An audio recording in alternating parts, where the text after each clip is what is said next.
করবেটের পাট চুকিয়ে আমরা এগিয়ে চললাম আরেকটি অজানা গন্তব্যের দিকে। এর জায়গাটির নাম শীতলক্ষেত। করবেটের এই দীঘালার যেখানে গেট, তার থেকে প্রায় দূরত্ব 120 কিলোমিটার। করবেট থেকে বেরোনোর সঙ্গে সঙ্গে পাহাড় শুরু হয়ে গেল, আর পাহাড়ের একা বেঁকা রাস্তা ধরে আমরা এগিয়ে চললাম আলমোড়া ডিস্ট্রিক্টের দিকে। এই রাস্তাটা রানীক্ষেত হয়ে যেটা আলমোড়া গেছে সেই দিকে যাবে। আলমোড়ার কিছুটা আগে থেকে আমাদের ডান দিকে উঠে যেতে হবে শীতলক্ষেতের দিকে। রাস্তার সৌন্দর্য অসাধারণ। দুধারে অ্যালপাইনের জঙ্গল আর তার মাঝ দিয়ে সরু রাস্তা।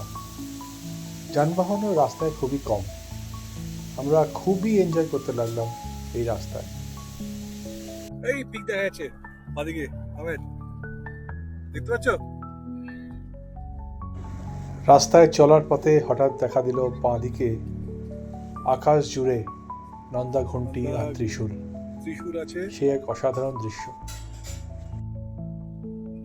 আমি নন্দা ঘণ্টি আর ত্রিশূল পিককে খুব কাছ থেকে দেখার আমার সৌভাগ্য হয়েছিল যখন আমি রূপকুণ্ড ট্রেকে গেছিলাম। মানে এত কাছে যে হাতের নাগালে পাওয়া যায় এরকম। কিন্তু বহুদিন পরে আবার সেই ত্রিশূল আর নন্দা ঘণ্টিকে দেখে মন ভরে গেল আজ।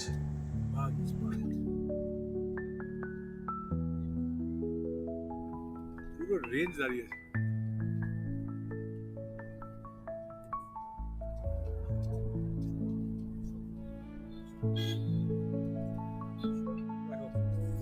এক মিনিট ঢুকো না, এক মিনিট ঢুকো না, এক মিনিট ঢুকো, এক মিনিট ঢুকো।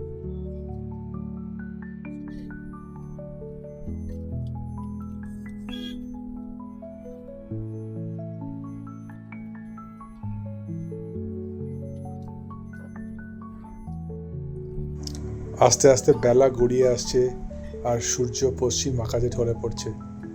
এদিককার বিউটি হচ্ছে সানসেটের সময় পিকের ওপর যে সূর্যের আলো পড়ে তাতে তার গোল্ডেন যে কালার হয় সেটা দেখার মতো। এটা আমি অনেকবারই দেখেছি, আবার আমার একবার দেখার সুযোগ হলো এইবার। আপনারাও এবার উপভোগ করুন সেই সানসেটের অসাধারণ দৃশ্য।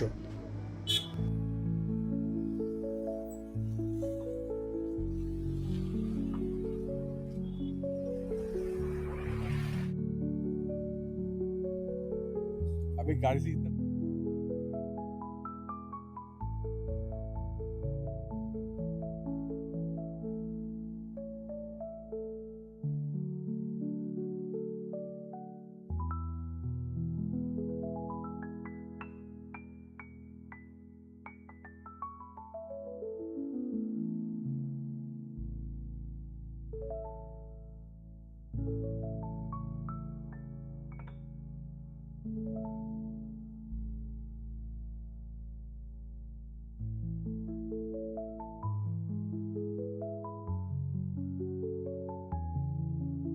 প্রায় 6 ঘন্টা জার্নি করে আমরা এসে পৌঁছলাম শীতলক্ষেত। তখন প্রায় অন্ধকার হয়ে গেছে, তাই আর ভিডিও করতে পারলাম না। একদম আপনাদের সঙ্গে দেখা হবে পরের দিন ভোরে।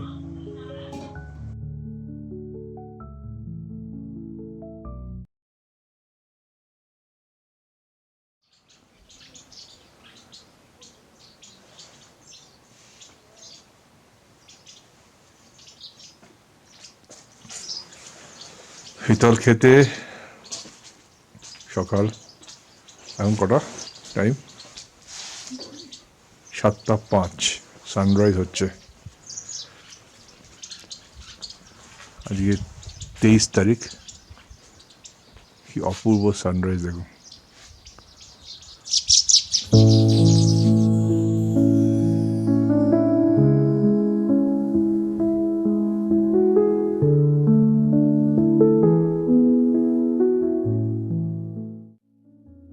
আপনাদেরকে এবার একটুখানি টাইম ল্যাপসে সূর্যোদয়টাকে দেখাই শীতলক্ষেত থেকে।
আছে গাড়োয়ালের রেঞ্জ। এই দেখা যাচ্ছে চৌখাম্বা, একটু বড় করে দেখায়। এদিকে আছে হাতি, ঘড়ি, কেদার আর বিভিন্ন শৃঙ্গ। আর একটু ডান দিকে যদি ক্যামেরাটা প্যান করি তাহলে দেখবেন এই হচ্ছে নন্দা ঘুন্টি, তারপরেই এই হচ্ছে ত্রিশূল, তারপরে আছে পঞ্চচুল্লি, আছে নন্দা দেবী আছে। কোনটা আমি বলতে পারছি না এক্স্যাক্টলি।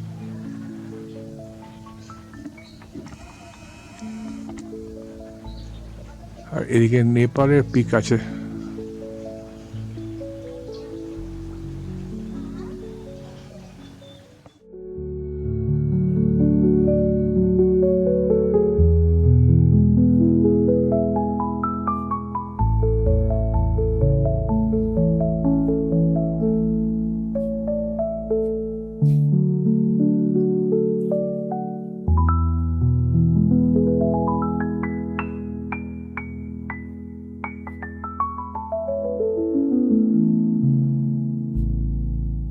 এক ঝলকে হিমাদ্রি হোমস্টের একটু অগোছালো ঘরটা আপনারা দেখে নিন।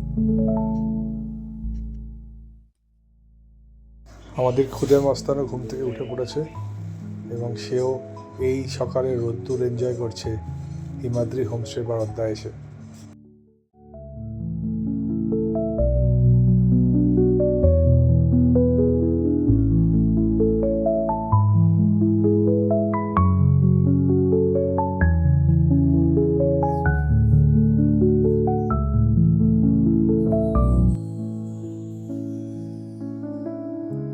হ্যালো বল।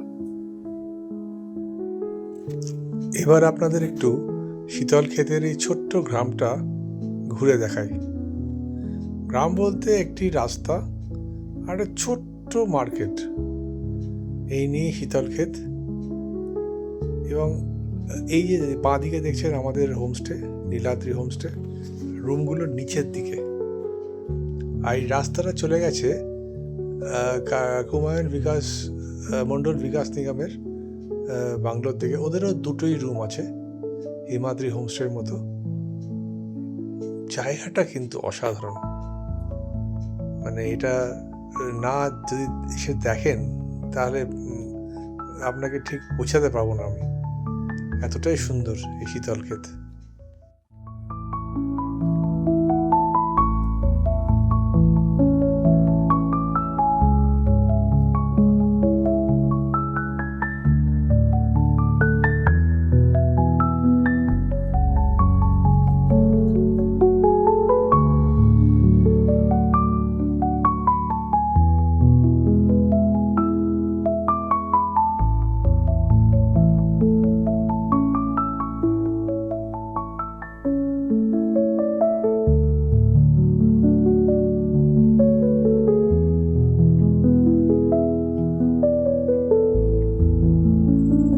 KMVN এর বাংলোর যাওয়ার এই পথ।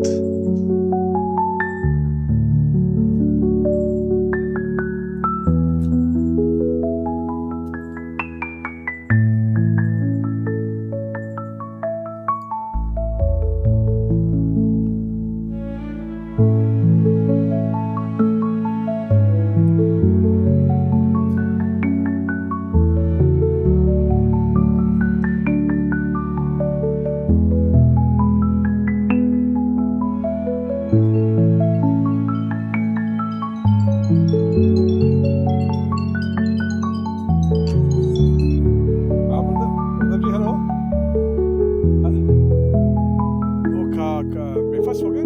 हाँ हाँ हाँ। नहीं बाहर नहीं लगा रहा, बाहर नहीं चाहिए, नहीं चाहिए। আমাদের ঠিক সামনেই শীতলক্ষেতের KMVN এর বাংলো, ছোট্ট বাংলো। এখানে দুটি রুমই আছে যা আমি শুনলাম, আমার ভেতরে ঢুকিনি, কিন্তু লোকেশনটা অসাধারণ।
পৌঁছে গেলাম কাকড়িঘাট।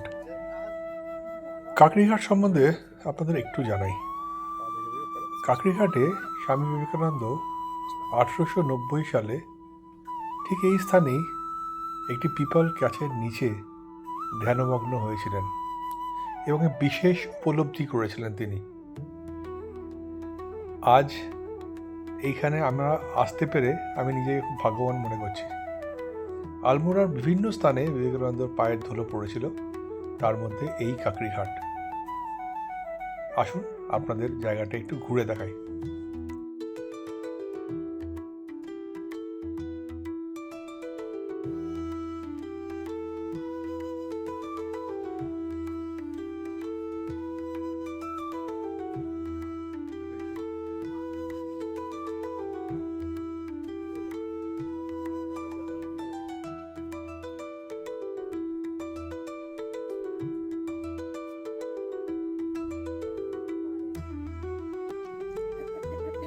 পাশ দিয়ে বয়ে চলেছে কোশি নদী, আর তারই পারে এই সুন্দর আশ্রম।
কাকড়িঘাটের পাড় চুকিয়ে আমরা এসে পৌঁছলাম নৈনিতাল।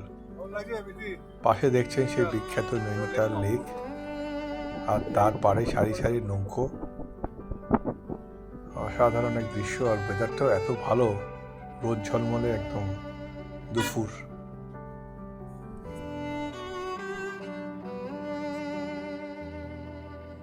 এবার আমাদের একটু নৈনিতাল ঘুরে দেখার পালা।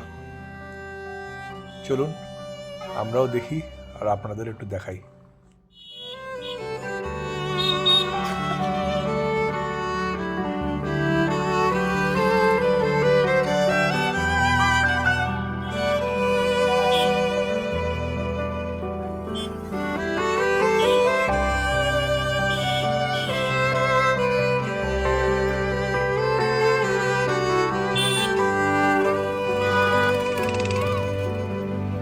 প্রমোশনে আসছি আমি, এটা তার মধ্যে আসতে বলতে আসতে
যদি আপনাদের এই বেড়ানোর গল্পটি ভালো লাগে, তাহলে আমাদের এই ভিডিও থেকে একটু লাইক আর শেয়ার করে দেবেন, আর সঙ্গে একটু সাবস্ক্রাইব করে দিলে আরও আমরা আনন্দিত হব, আর আমাদের উৎসাহ যোগাবে আপনাদের জন্য আরও বেশি বেশি করে এরকম ট্রাভেল ভিডিও নিয়ে আসা। অসংখ্য ধন্যবাদ এই ভিডিও দেখার জন্য। আজ এখানেই শেষ করছি। আবার দেখা হবে নতুন এক জায়গায়, নতুন এক ভিডিওতে। ধন্যবাদ। হ্যাঁ, চালু আছে।